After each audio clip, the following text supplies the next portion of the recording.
You. What up? All right. We got another one from Demetri Martin. Hmm. Okay. Okay. Demetri Martin. Yes. Yeah, man. Dude looks like a band member of the Beatles. Yeah. Like I said once before. And then he broke out in a song. So. Yeah. Yeah. Yeah. All right, man. But funny dude. He got like a bowl cut, kind of. Yeah. That's what it is. It's his haircut. Yeah, definitely. Yeah, man. All right, man. What we got? This is his special If I. Ah. Demetri Martin special If I. We're going to check out part one. You ready? Yes, I am.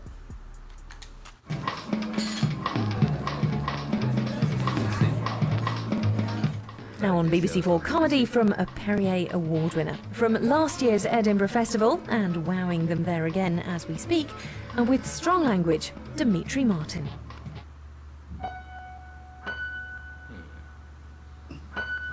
this nigga spray painting? If I.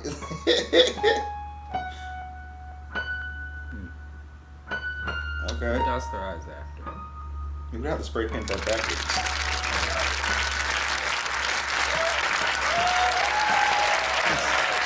Thanks, everybody. What do you bring on stage? You got a guitar in the background. Okay.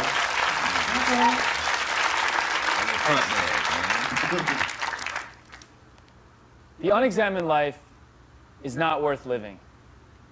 Socrates said that over 2,000 years ago. And I agree with him. Okay. I would just add, man.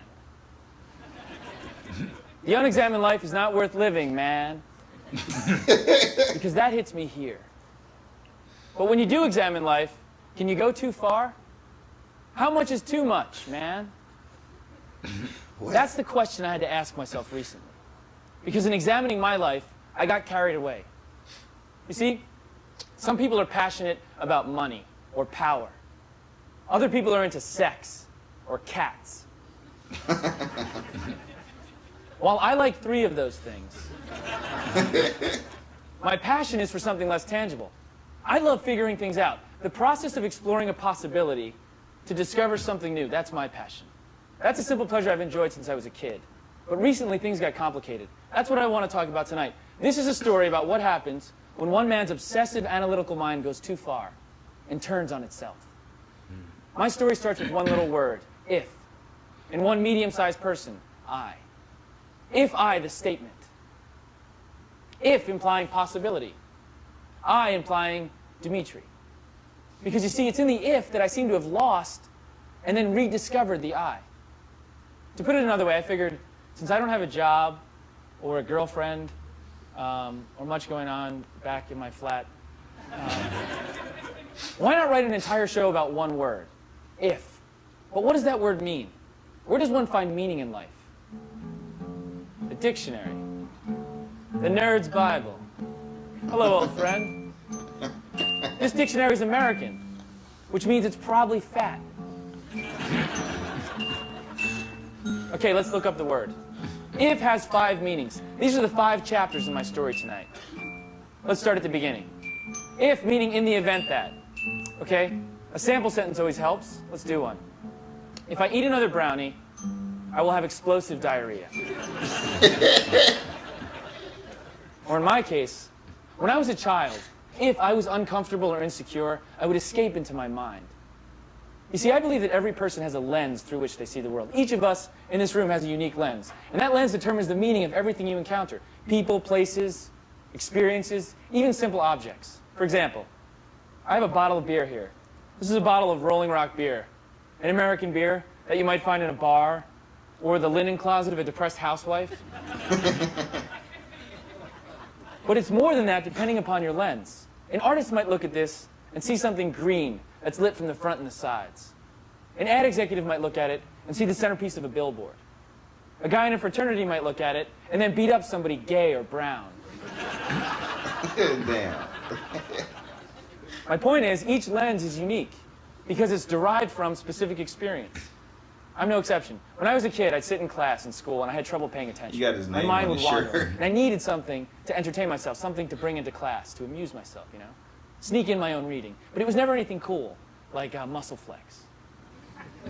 Or sophisticated, like jugs. No. You know what I snuck into class? Puzzle books. Like this. Mensa presents Mighty Mind Busters.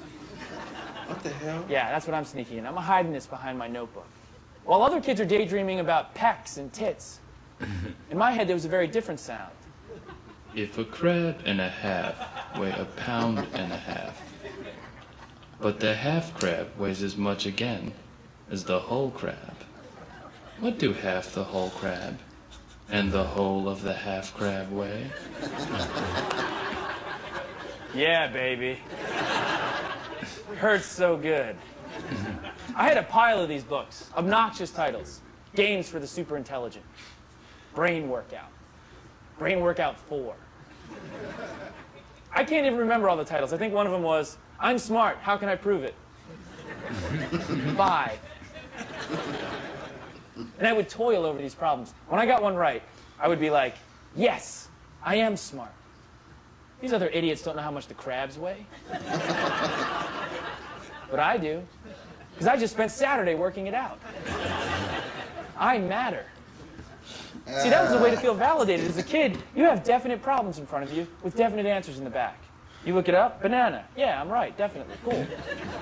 I'm better than I was this morning. I progress. Besides, I had a plan. 11 years old, I figured it out. Career, corporate lawyer. Done, check, what's for lunch? I just knew where I was headed. Class? Yeah, whatever, teacher. I got my little puzzles. I'm going to do my own thing. A cowboy of academics on the edge. Besides, look, other things may have contributed. I wasn't athletic. I was on the church basketball team. But that was because I was Greek and had legs. And ladies, the chicks didn't get what I was about, despite my performance on the math team. Ladies, that's cool squared. Sounds even worse now. Whatever the reason, I spent a lot of time as a kid doing these puzzle books. And it came to shape the way I see the world. So now as an adult, I see the world in those terms. For example, to me, a phone number is always a sentence or an equation. Like my friend Becky. Her number is 971, which is 9 minus 7 quantity times 1 equals... If we do a little work, we see her number is just 2 equals 2. That's much simpler. What? Or my friend Michael. If you look at the numbers on a telephone, the letters that go with them make this sentence out of his number. Oh, or okay. Oh, ZK? What does it mean? I don't know. He doesn't know, but that's how we start every conversation. Even when I walk down the street, things look a little different. The signs, the letters dance around. It's like it becomes a little puzzle for me. So say Mobil, the gas station, becomes Limbo. Starbucks becomes Rack's Bust. Carphone Warehouse. Ah, one sour crap. Weed. What? When I meet somebody, if I meet you for the first time, you tell me your name, I spell it, immediately it's spelled in the air. And then I try to rearrange the letters, see if I can get something out. Say I meet a girl. Denise Houston. Good to meet you. Demetri. Denise, how do you spell your name? That's what I thought. Denise, are you aware that the letters in your name also spell, she not snide, ow? Not the coolest way to meet a lady, which unfortunately usually makes Demetri Martin mired trite man. And I get frustrated. This nigga's I crazy. just want to say, darn it, merit me. It's cool though. I know that someday I'll meet the right lady. I'll rearrange the letters in her name, and it will make trim TNA ride me. But I digress. I just feel like there's a parallel world right in front of us that's revealed with a small shift in perspective. Like sometimes when I look at a donut, it looks like a 0. It's like it's saying, this is how many of me you should eat. But then other times I see a bunch of donuts in a row, and it looks like it says, ooh, eat all of us. Then I do, and there's one left. And it says, oh. Not cool, fatty. I don't own a poncho. I don't have a poncho. But if somebody says to me, do you have a poncho? Crazy. I don't say no. I say, not right now. Stupid. This nigga.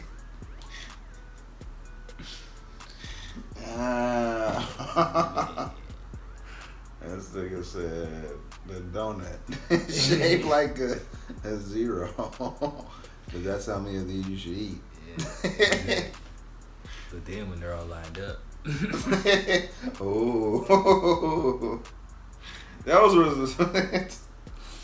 are the ramblings of a crazy person. Yeah.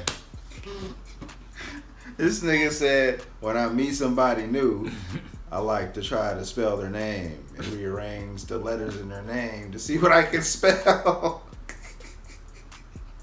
Nigga, that's the first thing. Oh man.